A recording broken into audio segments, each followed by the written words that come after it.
Hello! Okay, for those of you returning to the channel, welcome back.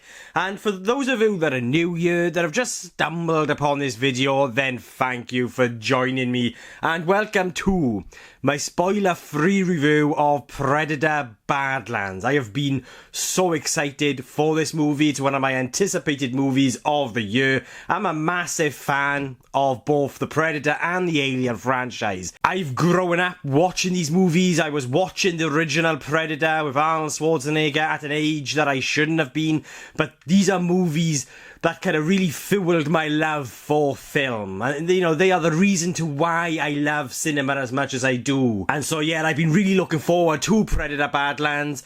Dan Trachtenberg returns here, directing as well as writing. He co-wrote Badlands with a Patrick Eisen, and I just absolutely adore what Dan Trachtenberg has been doing within this franchise. I absolutely adored Prey, and I think they did a wonderful job with Killer of Killers in sort of really kind of just expanding upon the lore. So the synopsis: Predator Badlands is set in the far future on a remote and hostile alien world. The film follows Deck, a young member of the Predator race who's been cast out by his own clan and deemed unworthy of the warrior's path. After crash landing on this deadly planet called Genna, he must survive its extreme environment filled with lethal fauna, flora, and treacherous terrain. Along the way, he forms an unlikely alliance with Thea, a damaged synthetic agent from the Human Earth Corporation, Weyland-Yutani. Together, they embark on a treacherous mission not just to survive, but to confront the ultimate adversary. So, Predator Badlands. This was a very different Predator movie. Now, I'm a traditional fan of the Predator franchise. I grew up watching that original movie and Predator 2. I adore those original movies. So, as a fan, as a traditional fan of this franchise, yes, I have a certain expectation of what it is that I want to see. That sort of desire of what I would want to see within a Predator movie or story. And I feel like Dan Trachtenberg achieved that, you know, beautifully with Prey. I mean, Prey was, for me personally, the best sequel that we've had within this franchise. And yes, I'm going to say it, since Predator 2, because I have a real big soft spot for Predator 2. And I just feel like Dan Trachtenberg captured that love that I had for those original movies within Prey. He did an absolute wonderful job of it. But with Predator Badlands, he does something incredibly different here, and it does really feel like a very different movie. And as a fan, as a traditional fan of those original movies, yes, I'm going to be absolutely honest here. There were aspects within this movie, whether it be the humour or there was somewhat of a cuteness to it, that I grappled with, that I wrestled with. And so, with all that being said, I couldn't help but really enjoy this movie. I really liked Predator Badlands. I had a real good time with it. It's an experience that kind of really took me back to a certain era of movies that I just fell in love with and grew up with in a way that felt natural, organic, and authentic. Like, this is very much an 80s cheesy action B-movie. You know, it has that same DNA of those original Predator movies, but it attempts something incredibly different, and ultimately it worked for me, even though I still grappled and wrestled with certain aspects of the experience. As an overall, as a whole, I couldn't help but have a hell of a good time with this film. I really enjoyed it. And the reason why I felt like this experience, this movie, ended up working for me is because Dan Trachtenberg gets the Predator. He gets what makes the Predator Predator. He understands why we fell in love with this character. I mean, you could tell he's a massive fan of those original movies. And the reason to why this story works was because he focuses in on what makes the Predator Predator. You know, the honor code, and what drives the Predator, and what the culture of the Yautja is all about.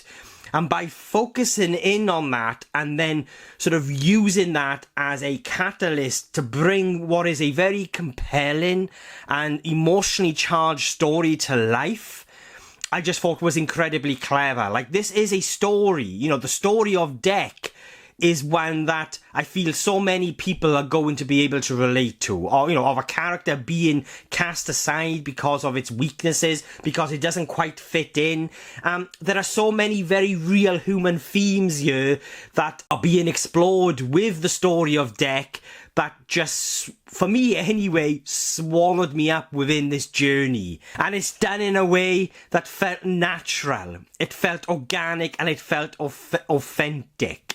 And so even though I still had those certain aspects of the experience overall that I grappled with, that I wrestled with, because when you get the humour and when you get, there's a certain cuteness to the movie when it comes to certain characters as this little team, you could say, are formed within the story. It's aspects of the experience that I grappled with only because going into the experience as a traditional fan of the franchise, I'm just not expecting. There are swings, Dan Trachtenberg takes some big swings here, but ultimately it worked for me. The opening 20 minutes of this movie was superb. Like, I just love how Dan Trachtenberg introduced us to Yautja Prime, the homeworld of the Predator, and just how it looked visually. Like, you could tell you've got actors on practical sets and it's shot on location, and as a result it just adds to the immersion.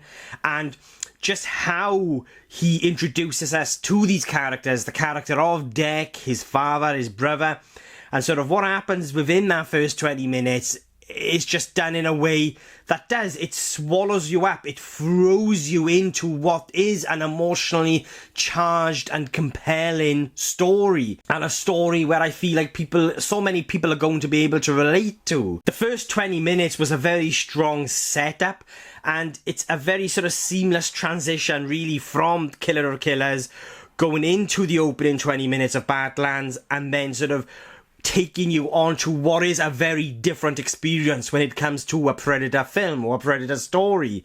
And I feel like that first 20 minutes serves as a very pivotal bridge, you could say, into sort of easing us, whenever you be a new fan of the franchise or a traditional fan of the franchise, into what is Predator Badlands and the story of Dec and his journey. Predator Badlands is an underdog story. This Predator Dec, he's not as big or as tall as the Predators that we know from previous films. Yes, he looks slightly different. And there's a reason behind the design. There's a reason to why Dec looks like he does. Because it serves the story. There's a reason behind it, and it plays into that big beating heart at the core of this story. It was actually very pleasing. Like, I'm one of those fans that actually quite liked the look of Dec. I really liked the design of Dec. I think they really captured the eyes. There was something about the eyes that really worked for me. And I didn't quite get the hate that this new design, the design of Dec, received online, within the Predator community, the Predator fan community. I never really understood the hate that this look was getting, and it works for the story. Once you watch sort of this story unfold and experience it, it makes absolute sense. So let's talk about the score next, because I absolutely adored the score within Predator Badlands. There's no real trace, not from what I could get, on the first viewing, but I didn't sort of pick up on any trace of that original classic theme. But it still sounded very much like a Predator soundtrack. It has this kind of very guttural, tribal sound to it, like with these sort of kind of very primal textures, you could say, that just felt so Predator and just added another layer to this entire experience, you know, immersing you into the world of the Yautja. And I just felt like the score does a wonderful job at adding to the immersion. And I just love the sound of it. It like I said, it has that kind of very electronic, guttural, tribal sound to it, and it was just simply gorgeous. The score was composed by a Sarah Schrackner, I think that's how you pronounce the name, and Benjamin Wallfish. And I'm a massive fan of Benjamin Wallfish as a composer, and I just think they do a wonderful job at really adding another layer, another texture, you could say, to this overall experience with that gorgeous score. It's almost like the world of the Yautja, or the Predator, or sort of the culture of the Predator is coming to life sonically. That's what it was sort of like. And yeah, I just loved it. Elle Fanning is also superb here at bringing these two different characters to life in a way that does, again, feel natural. It feels organic. She plays both Thea and Tessa, and just the way in which their stories mirror each other and ultimately converge is just really smartly handled in how, you know, both the story of Thea and Tessa kind of mirrors the story of Dec and sort of the journey in which Dec is on and how that all sort of converges within the third act. I just thought it was incredibly clever. And again, you know, when we're first introduced to the character of Thea, it's another one of those aspects or elements of the experience that I found myself grappling with or wrestling with. It's because of what comes with the character of Thea and in how Elle Fanning brings the character to life. Like, there is a whimsical quirkiness to it, to the character, that at first does feel a little bit out of place within a Predator movie, especially from sort of my perspective as being a traditional fan of those original movies. But you can't help but just find something very endearing by what Elle Fanning is doing with the character and sort of her own journey. And again, it works because of what Dan Trachtenberg is attempting here or exploring when it comes to these characters and their journeys. Again, you know, being cast out and having to sort of find a new family and sort of really sort of seeing things from maybe a different perspective. And just, yeah, like I said, there are so many moments in this movie that really kind of hit emotionally. Like, I'm not going to say, you know, this isn't an emotionally intense experience. You're not going to come out emotionally drained, but it has a very big beating heart there. And I just feel like Dan Trachtenberg captures the essence and DNA of classic 80s science fiction fantasy movies and from the 90s, and he does it in a way that, like I said, just feels authentic. And it does, it sort of takes you back to a certain era of movies. It takes me back to being a kid again, watching a certain era of films that would take you on these big, epic, you know, adventures with creatures and monsters and sword fighting and all of that, but also have a very big beating heart within its story that feels natural, that feels authentic, that actually manages to swallow you up within the story and just be immersed and entertained. And that is why this overall experience worked. It felt like something from the 80s. You know, there's a scene, it's in the trailers, where you have Dec like that with his sword and that explosion in the background. And I'm like, you know, it took me back to movies like the original Predator in so many ways because it shares the same DNA as them. So yeah, they are my thoughts on Predator Badlands. I feel like what Dan Trachtenberg has achieved here is simply wonderful because he's created something that is almost like a gateway for new fans of this franchise to keep this franchise alive. Yes, it's familiar, but it's also very different. It's refreshing. It's original. But it's also a Predator movie. And I think that's one of the biggest achievements of this movie. It's a film that ultimately, overall as a whole, it works.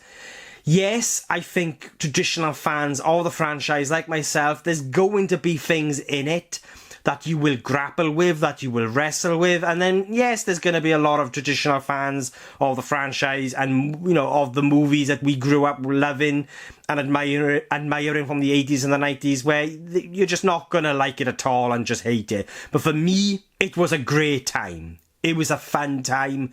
I really enjoyed Predator Badlands. Yes, it's a very different Predator movie, but like I said, I feel like the biggest achievement of this movie is hopefully allowing this franchise to continue to exist. Because yes, we can have a Prey over and over again. I would love nothing more than to have a Predator movie based during World War II or on a pirate ship. Do you know what I mean? There are so many possibilities to go with this franchise, but we're not going to get that if they don't create something that is different at the same time and bring new fans on board. And I feel like this is what Badlands, or I hope that Badlands will do, and that is bring on a new wave of fans, you know, into this franchise, introduce them to the Predator franchise, and have different textures and flavors within this world. Because I feel like that's the only way you're really going to keep this franchise alive and going and continuing. And I think Dan Trachtenberg found a very clever way of doing that. You know, it will be great next to have a Predator movie that is more in the direction of Prey. But it's going to be movies like Badlands within this franchise that I honestly feel like will keep this franchise alive and just allow it to grow. And I do highly recommend it. I think it's a really good time in the cinema. And so yeah, enough of rambling on from me. They are my thoughts on Predator Badlands, and I would be giving Predator Badlands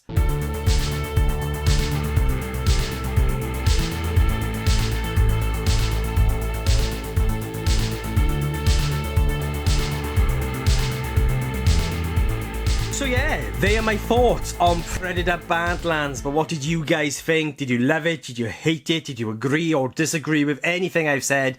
Then please let me know in the comments below and let's get a discussion going. And if you've made it this far into the video, then thank you so much. I really do appreciate it. And if you want to watch future movie reviews from just some random Welsh geek rambling on, then please hit that subscribe button. It will mean an awful lot to me. And just another big thank you to everyone that has supported the channel, whatever it be, liking, commenting and subscribing. It means the absolute world to me. It will always overwhelm me that so many of you do want to follow just some random Welsh geek ramble on about film and TV and just pronounce things incorrectly and all of that. But yeah, and just a big hello and thank you to the most recent subscribers over the last week. Thank you for joining me on this journey. I've got so much planned. There's so much that I want to do with this channel because this is my conduit to share my passion of filmmaking, cinema with like-minded people. So yeah, enough rambling from me. That's it from me for now, guys. Thank you all for watching. I really do appreciate it. I'll be catching you guys soon.